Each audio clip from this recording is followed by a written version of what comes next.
Hi hello ലെറ്റിസ്കിൻ്റെ പുതിയൊരു വീഡിയോയിലേക്ക് എല്ലാവർക്കും സ്വാഗതം. ഞാനിങ്ങനെ ഇരിക്കുന്നത് വളരെ വിഷമത്തോടു കൂടിയാണ്. എന്നാലും ചില കാര്യങ്ങളൊക്കെ നമുക്ക് ചെയ്യേണ്ടതായ സാഹചര്യങ്ങൾ വരുമല്ലോ. അങ്ങനെ വരുമ്പം നമുക്കത് ചെയ്യാതിരിക്കാൻ പറ്റത്തില്ല.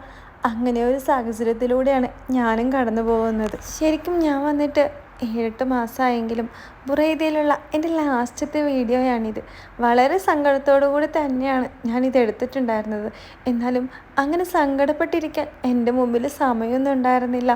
പെട്ടെന്ന് തന്നെ പാക്കിംഗ് ഒക്കെ ചെയ്യണമായിരുന്നു. ഇതുവരെ ഞാൻ കാര്യമൊന്നും പറഞ്ഞില്ലല്ലേ. അപ്പോൾ പറഞ്ഞു വന്നത്, ഞാൻ സൗദിയിലുള്ള അൽഗസീം എന്ന സ്ഥലത്താണ് കുറച്ച് മാസങ്ങളായിട്ട് ജോലി ചെയ്തുകൊണ്ടിരുന്നത്. പെട്ടെന്ന് എനിക്ക് പുതിയ ബ്രാഞ്ചിലോട്ട് മാറേണ്ടി വന്നു. അതിൻ്റെ ഒരുക്കങ്ങളാണ് ഈ റൂമിലൊക്കെ കാണുന്നത്. പോകാൻ നല്ല വിഷമമുണ്ടെങ്കിലും കാര്യങ്ങളൊക്കെ സ്മൂത്തായിട്ടായിരുന്നു പോയിക്കൊണ്ടിരുന്നത്. പക്ഷേ ഇറങ്ങുന്ന സമയത്ത് കുറച്ച് ഹറിബറി ആയിട്ടുണ്ടായിരുന്നു. എന്തായാലും കുഴപ്പങ്ങളൊന്നുമില്ലാതെ എൻ്റെ ബോർഡിംഗ് പാസ് എൻ്റെ കയ്യിൽ കിട്ടിയിട്ടുണ്ടായിരുന്നു. ഫ്ലൈറ്റിൽ കയറാൻ എനിക്ക് പേടിയില്ലെങ്കിൽ കൂടി അതിന് മുമ്പുള്ള പ്രോസസ്സിങ് അതെനിക്കൊരു പേടി സ്വപ്നം തന്നെയാണ് കേട്ടോ. എനിക്ക് പേടിയാണെങ്കിൽ കൂടി എൻ്റെ കൂടെ എൻ്റെ ബ്രാഞ്ചിൽ നിന്ന് ഒരു ഡോക്ടർ കൂടി ഉണ്ടായിരുന്നു. അതാണ് ഈ വിഷമങ്ങളുടെ ഇടയിലും എനിക്കൊരു സന്തോഷം നൽകിയിട്ടുണ്ടായിരുന്നത്. കാരണം എനിക്ക് നല്ല പേടിയായിരുന്നു. റിയാദ് എയർപോർട്ട് എന്ന് പറയുന്നതും അത്യാവശ്യം വലിയ എയർപോർട്ടാണ്. അവിടെ ചെന്നിട്ടുള്ള കാര്യങ്ങളൊക്കെ എന്നെ കുറച്ചധികം ഭയപ്പെടുത്തിയിട്ടുണ്ടായിരുന്നു. എന്തായാലും ഡോക്ടർ കൂടെ ഉള്ളത് കൊണ്ട് അതിലൊരു ആശ്വാസം എനിക്കുണ്ടായിരുന്നു. പുതിയ ബ്രാഞ്ചിലോട്ട് പോകുന്നു എന്നല്ലേ പറഞ്ഞത്.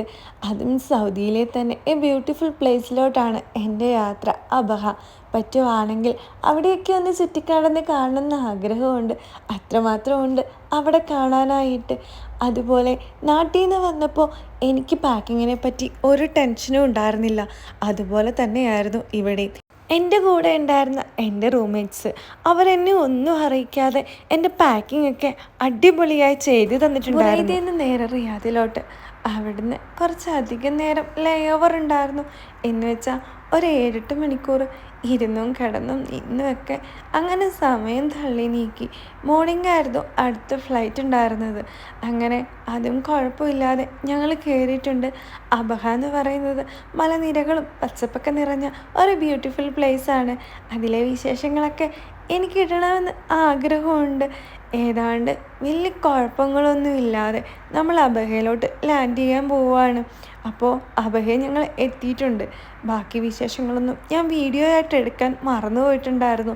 ഇനി അബഹയിലെ വിശേഷങ്ങളൊക്കെ ആയിട്ട് നമുക്ക് കാണാം. അപ്പോൾ ബൈ ബൈ.